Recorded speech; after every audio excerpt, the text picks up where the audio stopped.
At BookTalkReviews.com, today we're taking a look at the Missing series, Book 1. This is called Found.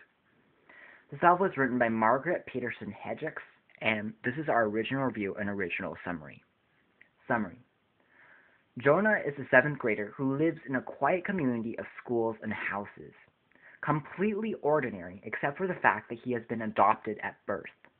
But unlike many other orphan children, Jonah has grown to accept the fact as a simple piece of information that does not define who he really is.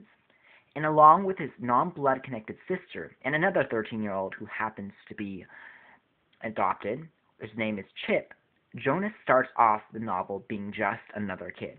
But when the letter detailing "you are one of the missing" arrives in his mail, Jonah suspects that the words mean much more than just that of a teenage prank, as is common in 14-year-old middle schoolers, as it's described by the main protagonist. And so he starts to investigate his past, in turn revealing shocking truth about his real identity and what he must do to survive. What I liked and disliked. The concept of the story of a boy who is looking for the truth of his origin in birth is powerful and well played by the author. The characters of Chip and Jonah, who are also realistic in their age of being stuck between immature grade school and adulthood, is well written. Overall, action and pacing was also really slickly integrated into a condensed piece of text that really didn't have too much stuff that you didn't want at all. It did have a little bit of romance, but that was interesting and kept me hooked as well. And also, it was interesting to read the parenting and the children relationship, because it's not a real parent, but they're still loving at the beginning of the novel. And they're also pretty lenient and pretty cool parents, especially Jonah, who doesn't do too much. I did have a few complaints, though.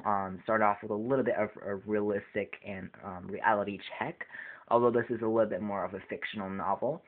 The first is that the target audience of this novel is, according to the cover, ages 8 through 12. And 8 years old is the age for early 3rd graders. And vocabulary like conspiracy and tantalizing are being thrown in by the protagonists, who are almost 14 years old.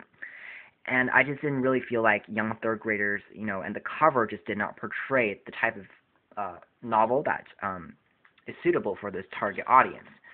And especially since the sequels, these are their covers, they look a little bit more like horror novels than something you want a 3rd grader to read. So it has a lot more stuff and complex stuff like dating, like runaway, like escape, and gruesome horror that it should not be messed with at such a young age.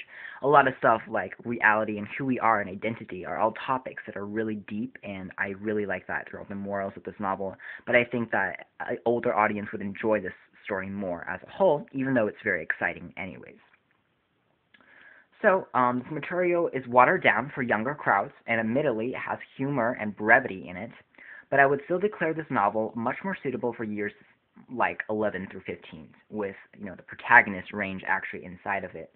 And otherwise, the action is consistent, if not a little bit too consistent, in this amazing transformation of the characters from the beginning to the end, or the exposition to the resolution of the book.